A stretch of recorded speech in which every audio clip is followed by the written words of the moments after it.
सहाय्यक पोलीस निरीक्षक अश्विनी बिद्रे यांच्या हत्येप्रकरणी दोषींच्या शिक्षेवरील सुनावणी पुढे ढकलली गेली आहे.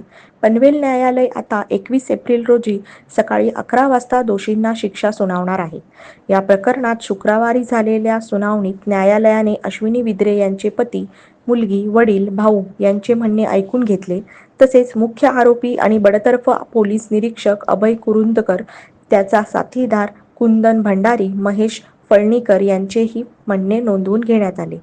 तत्पूर्वी 5 एप्रिलला झालेल्या सुनावणीवेळी पनवेल सत्र न्यायालयाने मुख्य आरोपी अभय कुरुंदकरसह कुंदन भंडारी, महेश फळणीकरला दोषी ठरवले होते. अश्विनी बिद्रे यांचे अपहरण, हत्या, शरीराचे तुकडे करून पुरावे नष्ट केल्याचा आरोप कुरुंदकर यांच्यावर न्यायालयात सिद्ध झाला आहे. तर भंडारी आणि फळणीकर या दोघांना पुरावे नष्ट केल्याप्रकरणी दोषी ठरवले गेले होते. पनवेल सत्र न्यायालयाचे न्यायाधीश कृप पालदेवार यांच्या समोर शुक्रवारी सुनावणी झाली. यावेळी अश्विनी बिद्रे यांचे कुटुंबीय न्यायालयात उपस्थित होते. 21 एप्रिल रोजी न्यायालयाकडून दोषींना शिक्षा सुनावली जाणार आहे. मागील तारखेलाच आरोपी क्रमांक 1 यांना खुनाच्या गुन्ह्यामध्ये दोषी धरण्यात आलं होतं आणि आरोपी क्रमांक 3 आणि 4 यांना पुरावा नष्ट करण्याबद्दल दोषी धरण्यात आलं. तर त्याबद्दल आज आम्हाला दोन्ही म्हणजे उभय पक्षीयांना युक्तिवाद करायला सांगितला की जो युक्तिवाद आज आम्ही केला, त्याचबरोबर जी मयत आहेत अश्विनी बिद्रे त्यांची कन्या सुची, तसेच त्यांचे पती राजू गोरे, त्यांचे वडील जयकुमार बिद्रे आणि त्यांचे बंधू, यांना चौघांना आम्हाला आनंद बिद्रे, आम्हाला सगळ्यांना त्यांनी ऐकलं. तर आत्तापर्यंतचा जो वेळ गेला तो सर्व आमच्या दोन्ही पक्षांचे युक्तिवाद, त्याच्यामध्ये फिर्यादी पक्षाने म्हणजे आम्ही फाशीच्या शिक्षेची मागणी केली आणि त्यांनी दया दाखवावी, ही केस फाशीच्या परिक्षेत्रात आणू नये असा त्यांचा युक्तिवाद होता, जन्मठेप द्यावी या प्रकारे त्यांनी युक्तिवाद केला. त्याचप्रमाणे त्यांचं जे कुटुंब आहे अश्विनी बिद्रे, त्यांनी त्यांच्या भावना व्यक्त केल्या. त्यामुळे आज न्यायालयाने सांगितलं की ज्या गोष्टी माझ्यासमोर आज आलेल्या आहेत त्या सर्व गोष्टींचा सर्वकष विचार करायला आज मला वेळ पाहिजे आणि ह्या सगळ्याचा मी तौलनिक अभ्यास करीन आणि त्याप्रमाणे मी माझ्या निष्कर्षांना येईन आणि 21 तारखेला मी निर्णय जाहीर करीन. त्याप्रमाणे मी फाशीची मागणी केली, त्याप्रमाणे त्यांनीसुद्धा जास्तीत जास्त शिक्षेची मागणी केलेली आहे. आणि उशीर जो आहे त्याबाबत अगदी म्हणजे सिद्धी किंवा सुची ही लहान असूनसुद्धा ती असा वेळ जातो आणि का जातो यावर पण तिने बोलताना कॉमेंट्स केल्या.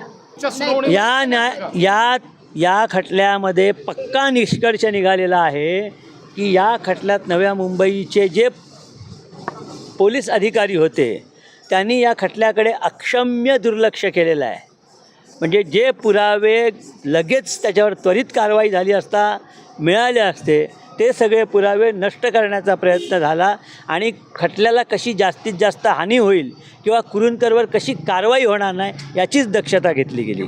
ज्या वेळेला आपण एखादी व्यक्ती सर्वोच्च पदावर आहे असं म्हणत असतो, ज्या वेळेला असा एखादा संवेदनाशील खटला नोंदवला जातो त्यावेळेला या सर्वोच्च पदावरील व्यक्तीचं त्या गोष्टीकडे तपास कसा होतो याकडे जास्तीत जास्त लक्ष पाहिजे. तपासावर त्यांनी लक्ष ठेवलं पाहिजे. तपासामध्ये जे संबंधित अधिकारी आहेत त्या सर्वांवर यांनी लक्ष ठेवलं पाहिजे. त्यांनी वेळोवेळी माहिती घेतली पाहिजे. याच्याऐवजी आज राजू गोरे म्हणाले की ज्या ज्या वेळेला ते त्यांच्याकडे गेले त्या वेळेला त्यांना शिव्या दिल्या गेल्या, त्यांना हाकललं गेलं, शेवटी त्यांना उच्च न्यायालयाचे दरवाजे ठोठवावे लागले.